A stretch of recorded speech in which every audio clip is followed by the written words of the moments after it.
Hello and welcome to the Guardian Football Weekly. Kylian Mbappé and Ousmane Dembele sink Morocco. Mbappé had missed a penalty and put a chance over the bar, but his finish was absolutely perfect. Just enough bend to start outside the post and nestle in the corner. And then Dembele, who'd been largely anonymous, just picked up the ball, ran and side-footed it home. Bono, great up until then, got one glove on it, but it wasn't enough. Not a game that will last long in the memory, and a bit of a flat end for Morocco, the last African team out of the tournament. There was no desperation, almost as if they were okay with the quarter-final, or maybe they just couldn't compete. We'll look ahead to tomorrow, Spain versus Belgium. Spain yet to concede a goal. Momentum with Belgium, ?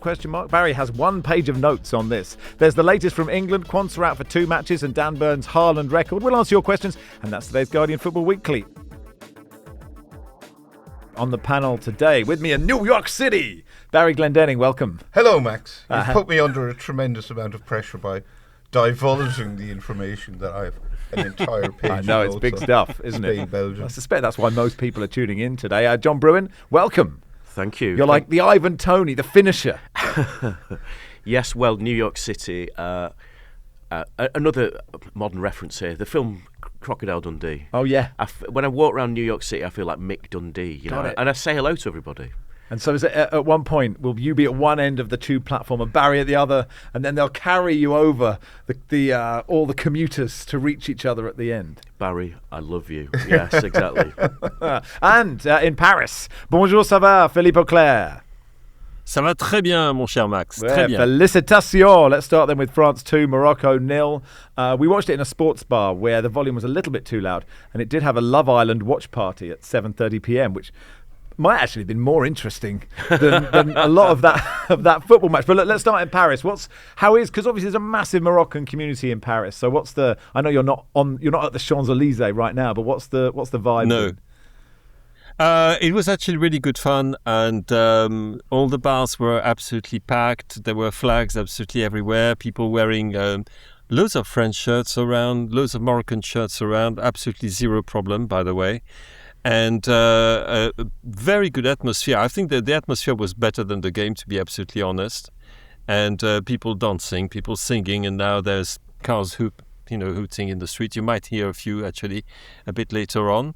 And people just enjoying what was a regulation win that didn't come with an awful lot of jeopardy, didn't feel like anything tense or anything like that, but a job well done for France. And what can you say? I mean, I've only just arrived in Paris, and I have to say I'm surprised by one thing. There seems to be more enthusiasm for the World Cup in France at the moment than there is in England, where I've just come from, which is unusual. Usually it's the opposite. Can I ask, Philippe, what's it like to have a painless, stress-free knockout game in a World Cup? It's very pleasant. Yeah. And it felt that way but to be honest, most of the games have been pain-free for France so far. Either it's been very easy, or maybe there was the Senegal game, which was a little bit, we didn't quite know what to expect of this French team. You will remember that, I had quite a lot of reservations about this particular team, its midfield and its defense in particular. And both of them have not been found wanting so far. And I mean, stress-free games are actually, especially you're talking to an Arsenal fan, so basically somebody who lives in fear most of the time. And it's actually very pleasant. I do recommend it. And it was fairly obvious that Morocco would sit back, try to smother the French attacks, hit them on the counter, but that it wouldn't quite be enough. And the chances came quite regularly, and you knew that something was going to happen. Even when Kylian Mbappé missed this penalty, I think I didn't feel particularly nervous, and nobody around me felt nervous either. So it's actually quite strange, because I was expecting a much tougher game than this one.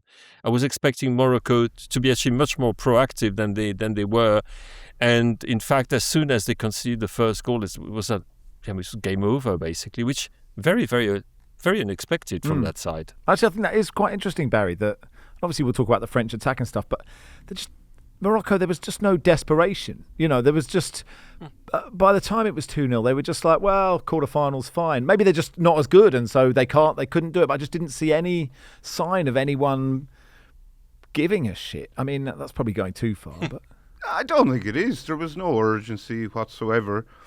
I thought the big sell under this iteration of Morocco under Mohamed Ouabi was that they were a more proactive, more attacking team than the one that played quite successfully under his predecessor, Regragui.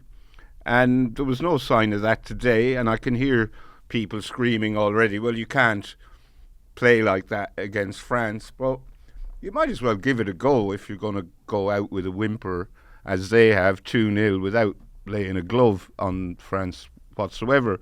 You know, at least go down swinging haymakers and give it a rattle.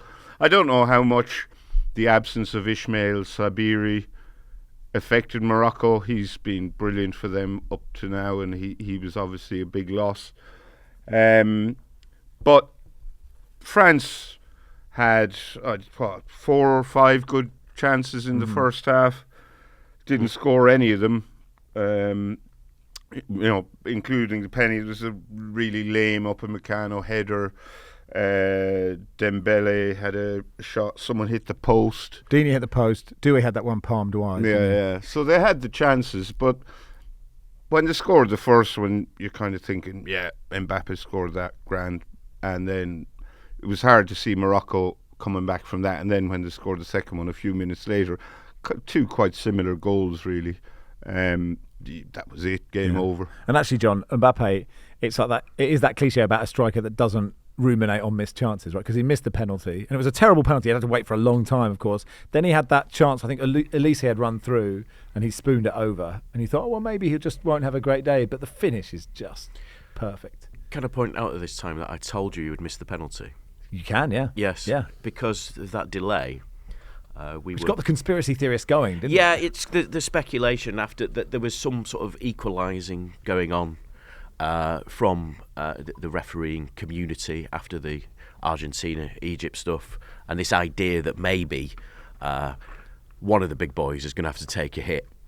And there was a delay over an incident where there was clearly not a foul in the build-up to that penalty by a French player, and it just went on and on and on. And then he had to reset the penalty a couple of times, and he missed it. But as you say, Max, when it actually came to doing what Mbappe does, the goal was absolutely superb. Now, this was my first exposure to Fox Soccer, which was fine coverage. They did keep talking about how much the French players and Moroccan players knew each other. Issa Diop and Mbappe basically grew up living together. Basically grew up, in the same house by the sounds of things. But Philippe may be able to speak to this a little bit. I suppose that question of fellowship, would that change the competitiveness of this game? Because I think Morocco have given other teams a bit more needle and got stuck in a bit more, and it just felt, there's certain teams, they come against each other, that there's, let's not call it an inferiority complex, but a certain complex about the other team, and it felt like, okay, this is what France are going to do to us. Which I guess, Philip, could work both ways. I sort of thought because of the Moroccan diaspora and the number of Moroccan players of French descent, etc., and vice versa, that there would be more needle in this game. But I think John has a point. Yeah, it was a bit odd, and also because you have to go back to 2022 as well. Yeah, and the semi-final. So there are all the reasons you can imagine, even if. The history of France's relationship with Morocco is very different from France's relationship with Algeria, for example, where I can assure you that there would be a lot of needle in that one. And Morocco is a little bit different in that case, but it was a bit odd. It felt like they were resigned to their fate from very early on in the game. Perhaps because, I don't know, it maybe it's a silly theory, but could it be that the instructions they were given, which was defend deep, hit them in the counter, were actually instructions that the players didn't care much for? They did it, but their heart was not in it, and maybe they didn't think, maybe that's not the right way to do it, because that Moroccan team, which is now the best team in Africa, we all know that, which is established as one of the, actually we could call it a football power worldwide, has actually evolved since 2022, as John was saying and as Barry was saying as well, as a team that is playing more, creating more, expressing more, and we didn't see that at all. I'm wondering if there was not an element of, well, if that's the way, that's the way. It was a disappointment, I must say. Yeah. And the fact that there was no needle. And by the way, if we talk about the referee, I thought he was absolutely excellent. He was terrific, Theo. But which also maybe put pay to a few conspiracy theories that I've seen circling around in the net and on some WhatsApp groups. One of which I'm a member of, in which people are saying absolutely appalling things about referees in this World Cup. But there you go. But anyway, it's a bit strange. We're all talking about what was a quarter-final of the World Cup, and we're talking about it as if it were some kind of festival game pre-season, and that nobody really cared about it. Even the celebrations at the end, you celebrate, but they were not. Yeah, I suppose there was no relief. There was no we've done it. There was a snapshot, wasn't there? Talby breaking down the left and just turning and saying, "Anybody?" Is anybody going to be with me? And I agree with Philippe. Actually, the celebration for France were a bit muted, and then we were watching the Moroccan, where Hakimi goes in the middle and gave them the, we've all done great, lads. Right, enjoy your summer. It felt. Because if and when England are knocked out, there'll be tears. They'll be on their haunches. Yeah. There'll be montages. If Barney was here, I would probably say France did more than enough. Right, I see. To okay. win that game. But there was, you talk about the complete lack of needle. There was one saucy challenge, which was Issa Diop on Mbappe. Yeah. His old pal, old mucker. But old friendships were very much put to one side on that occasion. But that's the only one I can really remember. Yeah, I think you're right. And then you look, France didn't look like they were playing brilliantly, but Mbappe does something brilliant. Dembele does something brilliant. Elise does a couple of runs. And they do just, even if they play a match in the semi-final and the final, they're not brilliant. They have those elite players who can just score, which is helpful. This is from Cape Town Guna. Philippe says, Bonjour, ça va? Philippe, in particular, where does this French attack rank in his list of best French attacks of all time? I think it's the best, full stop. I really do think it's the best, full stop. Stefan Givash, devastated to hear this. I cannot think of any other French attack which has had so much What was the 84 firepower. one? What was the Platini, Tigana? No. The midfield was much better in 84, 82, 86. There's no doubt about that. You could argue as well that the midfield was stronger in 98 and 2000. You could argue that the 2018 team, when you look at it, it still didn't quite have the same power. I mean, it's this wonderful image that it's a Contact on Blue Sky just posted that to me, and I thought this is absolutely brilliant in terms of explaining what is so special about this French attack, and that person was likening the front four to the great West Indian fast bowling quartets of the 1970s and 1980s. Comparison. Yeah. It's a great comparison because each of them is better than the others in some respects, and you know that if it's one out of those four, there are still got two or three on the back burner who are actually better than the other strikers that could be put on by the opposition. So it gives you a sense of confidence which is extraordinary. If you can, Doué is not quite on song today, well we'll have Barcola. That's all right. Michael Ellis is having a bit of a tough time. Okay, let's have Ryan Shirky, perhaps. And it goes on like that. You think this is crazy. And we've never had this kind of depth. And we've had better balance. We have had better balanced teams. But we've never had in the attacking, if you take an attacking four, I don't think we've had anything like that before in our history. Yeah, you see off Ambrose and there's Courtney Walsh. It's that, isn't it? Yes, Baz?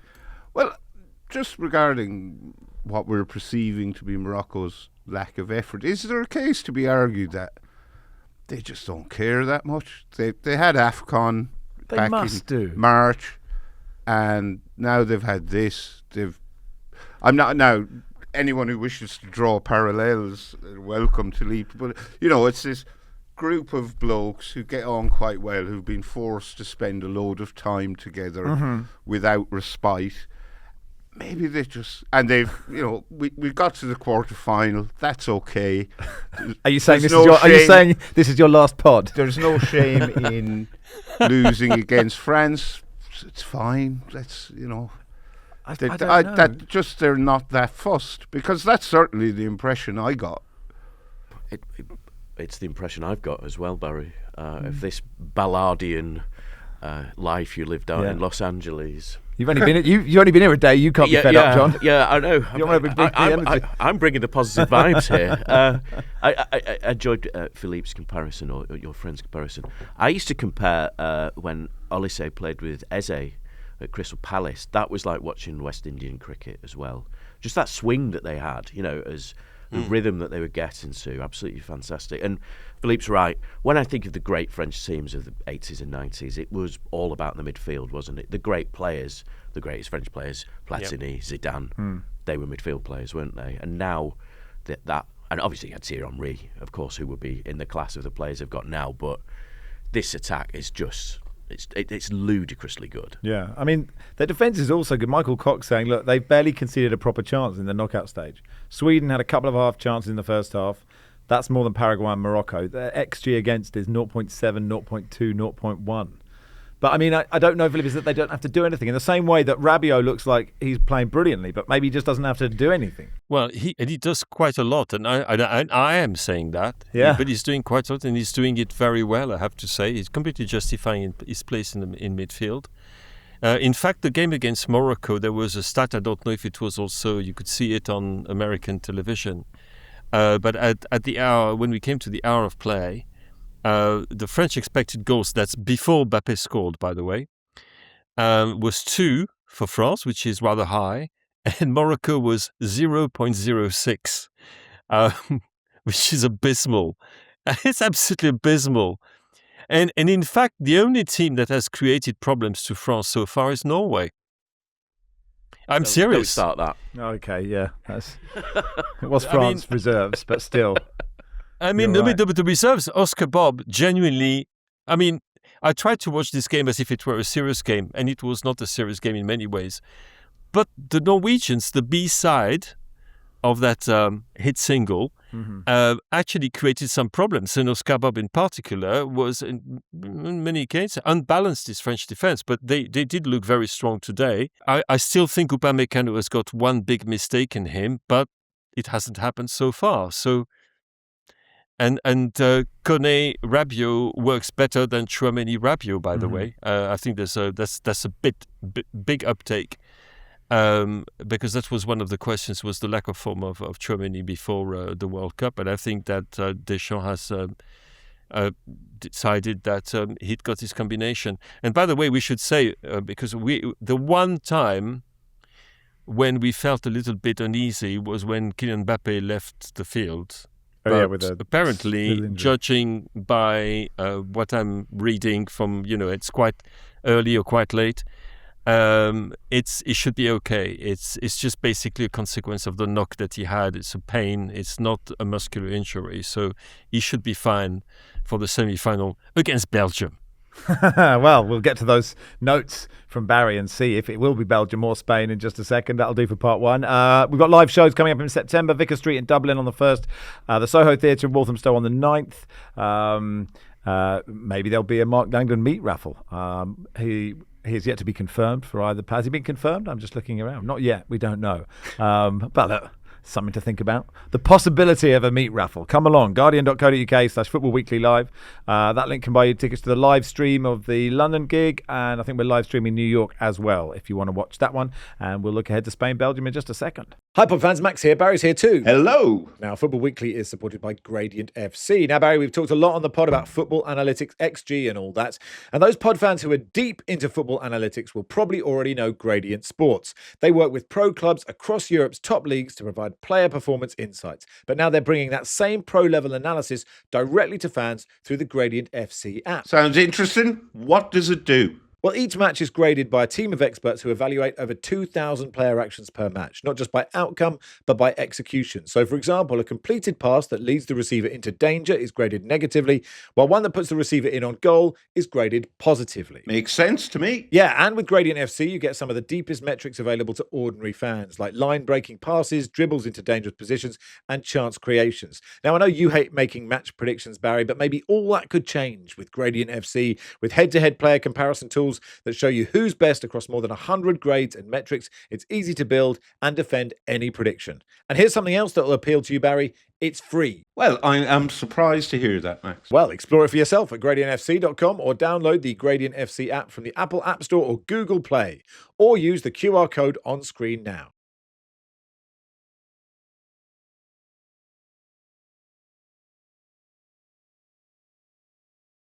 Welcome to part 2 of the Guardian Football Weekly. What you've all been waiting for, the page of notes. Barry Glendenning, do your best. Would you like me to just read them? Well, I'll stop you if I feel if it's getting boring, but otherwise, here we go. But with the voice of Richard Attenborough, please. Oh, yeah, Richard Attenborough. David Attenborough, please. Well, you can Dickie or David, it doesn't matter. Spain v Belgium preview. Block caps highlighted in pink. It is in pink. Highlighter. Brackets, Los Angeles, close brackets. Belgium beat Spain on pens in their 1986 quarter-final. Both teams unbeaten in tournament so far. Spain, Rodri, Pedri and Dani Olmo are arguably the best midfield in the tournament. Do I go, bing, turn the page? No, there's only one page. No, there's only one page. I can't. Lamine Yamal is a constant threat despite playing within himself. He continues to pull defences completely out of shape, and Belgium's is likely to be no exception. Question. Are they your notes, or have you taken these from... Are they your thoughts? Yes. Okay, right, carry on. Yeah. You really want me to carry on? I'm finding it quite like ASMR. It's quite therapeutic. No, I don't want to carry on. Okay. I mean, I can feel people... I'm losing interest. I was quite enjoying that. Yeah, so what do you reckon, John? Well, I think he's covered it. No, I suppose the thing with Belgium, this tournament, this happens to a few teams, doesn't it, where this isn't quite the Belgium we expected because they've had injuries, because Doku has had to fly home for his wife to give birth, and then obviously his injury. Trossard, who, Philippe, as I understand, is going to leave Arsenal. Has been their best player. And I suppose the question we might have, and if we're to follow Barry's logic on Morocco, do Belgium just think, we've done our job, it's time to go home? But they united the world, didn't they? Yeah. So maybe they've got that. It was a terrible US performance, but they were very good as well. They were good. Yeah. It sort of feels like, Philippe, we all think Spain are better than Belgium, but Belgium do have this kind of weird extra motivation now. You will remember that I picked Belgium, this Belgian team, as one which will surprise us. And it has surprised us by being far worse than we thought it would be to start with. Yeah. And then by coming back from the nearly dead to actually be quite good, and then very, very good. And we have absolutely no idea what to expect from them. It's really, the atmosphere in Belgium at the moment is quite remarkable. There's a lot of fervour around this team, far more than there was in 2022, there's no doubt about that. I think Belgian television beat its all-time record in terms of the number of people who had watched the late-night programme when they played their last game, with over 1 million people tuning in just in Wallonia. That's a lot of people. It's just in the French-speaking part of Belgium. And when you listen to Rudy Garcia, when I listen to the pundits in Belgium, when I listen to the players, they are playing without any complex. They feel like they can do what they want to do. They have no pressure whatsoever. We're in the quarterfinals. That's what we wanted to do. And now, let's go for the semis. And I think they're dangerous. I think they're very, very dangerous. Rudy Garcia surprised me by making some choices that I didn't think he would have the guts to make. Taking Kevin De Bruyne out of the team was a big call, but it was the right call. Taking Doku out of the team was also a big call and the right call. His substitutions have worked really well. And they look like they're happy with each other. They look like they're really enjoying themselves. I don't know. They might actually completely fall apart, and you might see again the Belgium we saw at the beginning of the tournament, which honestly were not very impressive. Or you might see a team that is suddenly finding itself and is playing without any fear. And that's what I hope. And that's one of the reasons why I'm really excited about this team, because you will have seen quite a few young players going through this Belgium. We forget about the so-called golden generation, where that's it, it's finished. But the young players which are coming through, big, like even players like De Kuiper, for example, there's a lot of talent there. I'm delighted for Charles de Ketelaere, as well, whom I love. Yeah, we're his and to fans. see him doing so well in this role, which is not his normal role. And I'm thinking they have the potential to surprise themselves and to surprise anybody else. And I am not entirely convinced about the Spanish team, and I will leave, of course, Barry has prepared that, in great detail. I haven't been overly impressed, by the Spanish team. I thought they were rubbish against Uruguay, which is saying something. And people said they were playing within themselves. I don't think so. I don't think they were playing within themselves. I thought they were really playing as well as they could. I don't find them as entertaining or convincing as the team that we saw at the last Euro. But it might be wishful thinking, because I do hope this Belgian team does well. So please accept my apologies in advance if I'm sounding a little bit too pro-Belgian and a bit too negative about this Spanish team, which has got some marvellous players in it. And no doubt about that. I don't think the fervour surrounding Belgium can be understated, and what the effect it might have on this game, because they, as you say, they united the world, and everyone wanted them to beat the USA. And this is Belgium we're talking about. Like, Belgium generally prompts no emotion more strong than almost total indifference. And we saw how happy the players were after the game, how united they were in having stuck it to the man in the form of FIFA and Trump. And they're not under any pressure. They've pretty much achieved par for this. And it is the last hurrah for several members of this golden generation that was so disgracefully wasted by Roberto Martinez, Kevin De Bruyne, Thibaut Courtois. Who else is there? Eden Hazard. Axel Witsel. Yeah, Axel Witsel will be there forever. Yeah. Unless he's gone to ride in the Tour de France, because he sounds like he should also be riding in the Tour de France. But Lukaku, of course. Trossard, to an extent. I'm not quite sure how old he is. He's in his 30s, is he? But so maybe they will galvanise themselves and go, well, come on, look, we've ridden our luck a bit. Let's just go for it. At the moment you said stuck it to the man and mentioned Trump, we heard a big siren. Well, we're in the hustle and bustle of New York, so we can hide in the sewers of Manhattan if we have to, in the steaming vents. Yes, John? I was going to say, in my not as extensive research as Barry on this subject, they've been hitting back at the man again. Oh, yeah. And this is at Loyola Marymount University, where there are teams scheduled to train, and they've been complaining about the playing surface, and they've got in a row at this university. And the LMU got very annoyed. This is the university. Sullivan Field is regularly tested to ensure the highest quality. Our field is in top condition, has been used by several professional sports teams, including planned engagements this summer. You know, they've really made themselves popular in the US, haven't they? Yeah, well, look, got all power to the Belgians. Spain haven't conceded a goal yet. It's worth pointing out. Yes, so, they'll have to do that. And that'll do for part 2. Part 3, where we'll do a bit of England and any other business. Welcome to part 3 of the Guardian Football Weekly. Now, lots of you during the World Cup are new listeners or new viewers on YouTube. Welcome. But also equally welcome to people who've been listening to us bollock on for years and years and years. But we would like to find out what you think about Football Weekly. Do we want to... I have no interest in what they think about Football Weekly. We'd love to know your thoughts. We've created a short survey. Go to theguardian.com/FW survey. That is theguardian.com/FW survey. And if you do it, there's more chance that Football Weekly will be tailored perfectly for you. And if you don't do the survey, then we won't know. It'll take a couple of minutes and certainly no more than 5 minutes. And there's a QR code if you're watching on YouTube, which you can do right now. What fun! Is it a couple or 5 minutes? I haven't done this. I haven't done the survey. No. I haven't put the questions in. Right. I don't know. It's market research to find out who is listening to this. You know, if we get enough, I've been to the live shows. I know who's listening to this. We could knock the rest of history off their perch. Yeah. That's what we're trying to do here.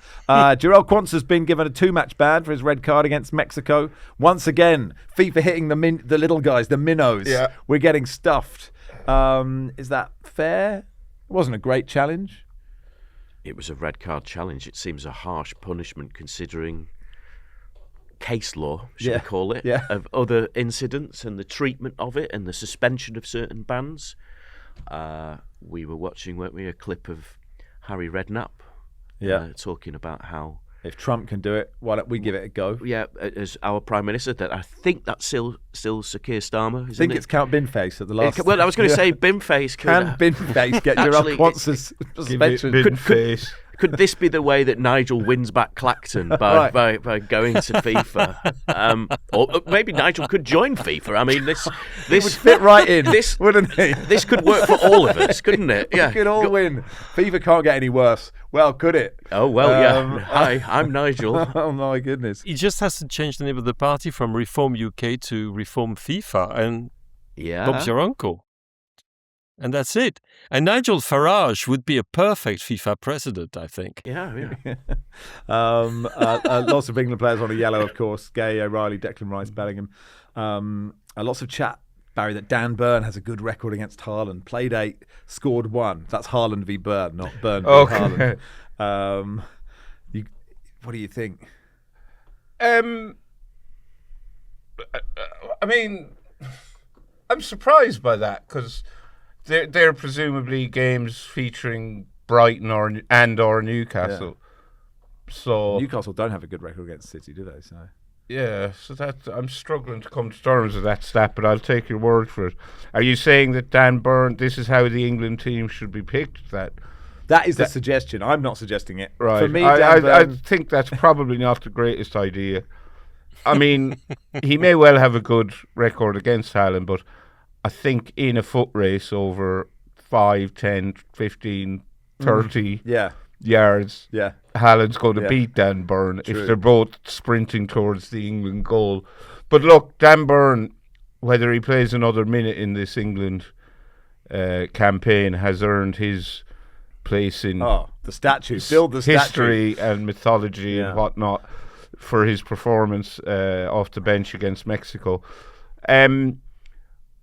I think England will probably beat Norway, but I suspect I don't want them to. No, I know. Yes, I'm aware you don't want them to. You really are thinking, if England get to the final, do you have to do the pot? You're sort of like, do you have to do it? Well, I do have to do it. Of course you have to do it. I could call in sick. You could, but I don't think that would be the graceful decision.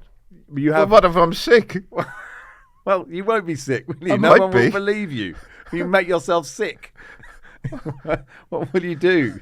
Suddenly drug yourself. I've laid low with a terrible flu. Suddenly Barry brings out a vial in the 93rd minute when England are winning the World Cup final. I was going to say, how does it make him so sick? I've got a good idea how we could do that. Mark in the YouTube comments says, has anyone seen Count Binface and Jonathan Wilson in the same room? Binface was interviewed on Newsnight earlier, definitely has a Wilson cadence to his voice and a Wilson wordplay that is unnervingly similar. Well, Wilson's on in a few days, unless, of course, he can't make it. Because unless he's in Clacton canvassing. I don't think Wilson would want to be the MP for Clacton, is my guess. Well, he has...